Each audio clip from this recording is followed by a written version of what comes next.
Hello, everyone. Welcome to a very spoilery episode of the CHcast. Today, we're discussing a new card from Kaldheim, Tibalt's Trickery. I have it right here. I'm going to read it out to you real quick. Tibalt's Trickery is an instant for 1 and a red.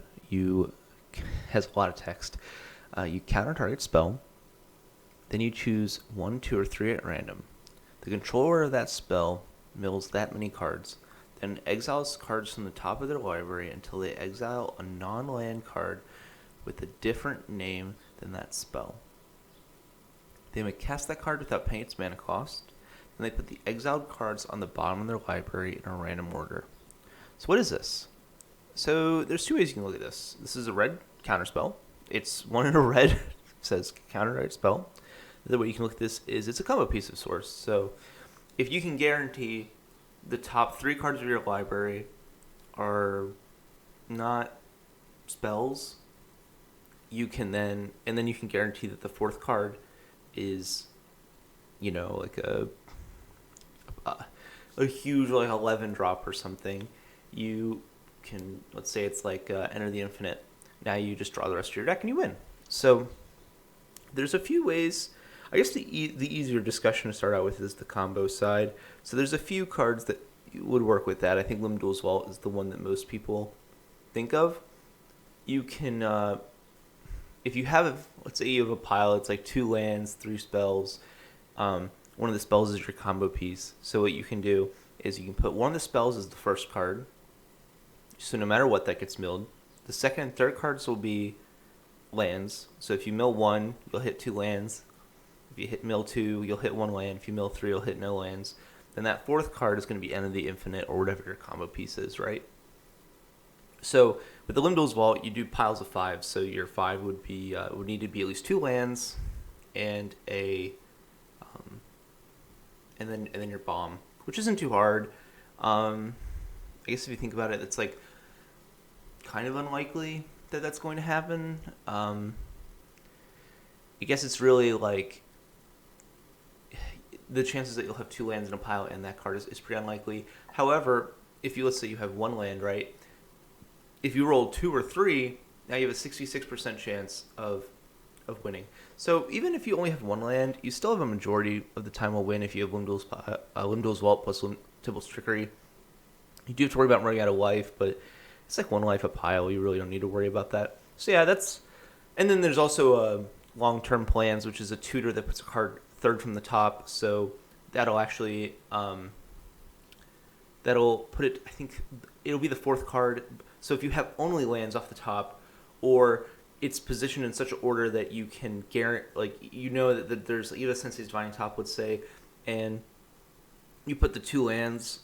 on the bottom, so that you have a 66% or 1 land on the bottom, so you have a 33% chance of hitting the card you Limdul's Vaulted for. That's possible. And those are both... All these cards are instants, notably, so you can theoretically just do this at instant speed. Although it's a little spooky. But yeah, so that's the combo potential for Tibalt's Trickery, but that's not why I'm really excited about this card. I think that stuff's kind of cute. It's definitely red, blue, black, which is already kind of the best stuff to be doing in the format. Maybe like a teamer deck, you might be able to find something kind of interesting here, but in reality, I just think that stuff's like kind of off in the high-powered land. That stuff isn't probably going to be CDH viable. Where I do see this card seeing play is in mono red and sans blue decks specifically. The deck I'm interested in this card for is obviously Corvold. Corvold has a serious problem. It can't counter silence, and it doesn't sound that bad, but there's a lot of games where you're like, I wish I could tutor up with this counterspell so I just don't lose to a random silence next turn. Or there are times you just would like to be able to counter spells. Not super often. Usually it's like a rule of law or something, and you can always just tutor up your Abrupt Decay. But having like access to this in the deck as like a tutorable spell would be nice. Additionally, I could see some scenarios where you're just like, I have this mana dork, and I want to re-roll the dice and just try to hit like one of my tutors or something, or a combo piece. But the problem is we're just on so many bad cards. Like, we want all the dorks, all the rocks, on a lot of tutors, on a lot of rituals, but I just don't think that's not really what we want to be doing. If we're playing this card, it's as a counterspell, and I think it is kind of interesting. It's giving red something that I never thought I'd have. I remember saying to myself, "Wow, I wish we just had a hard counterspell." Now we have one, and some people have said like, "Oh, what if they exile this? What if they exile that?" Most cards people are playing are not that good. They're not good to like cascade into. It's like if that was the case, we'd be playing our Bloodbraid Elves and our Tymna decks.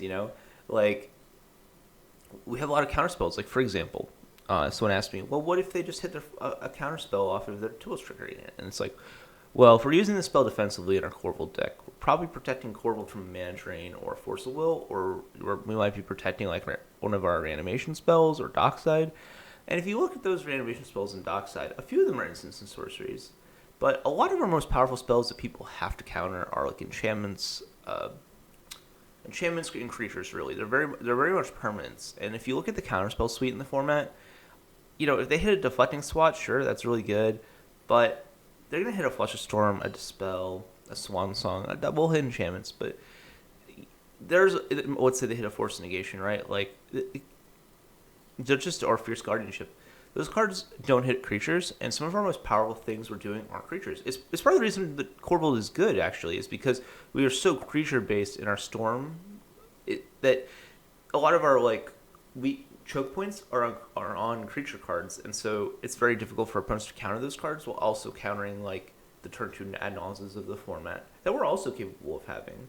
So yeah, I like Tibalt's Trickery. I could definitely see this card also being kind of spicy with our Necropode stuff, where we I just need to hit anything off the top here. I just have all this mana. I really like Tibalt's Trickery there because you just cast a Nature's Claim. I have infinite. There have been times where I have a Necropodes in play. I just have 9 mana and I have nothing to do with it. And so Tibalt's Trickery is kind of cute. It gives you another spin of the wheels. But yeah, I like this card. It's definitely very powerful, obviously. Red doesn't get counterspells very often, and anytime it does, no matter how much randomness you add to it, it's going to be at least appealing. Definitely going to see play in the red decks of the format, if you have a Jessica Dargo deck or a Godo deck, I think it's quite possible that you'll play a card like this.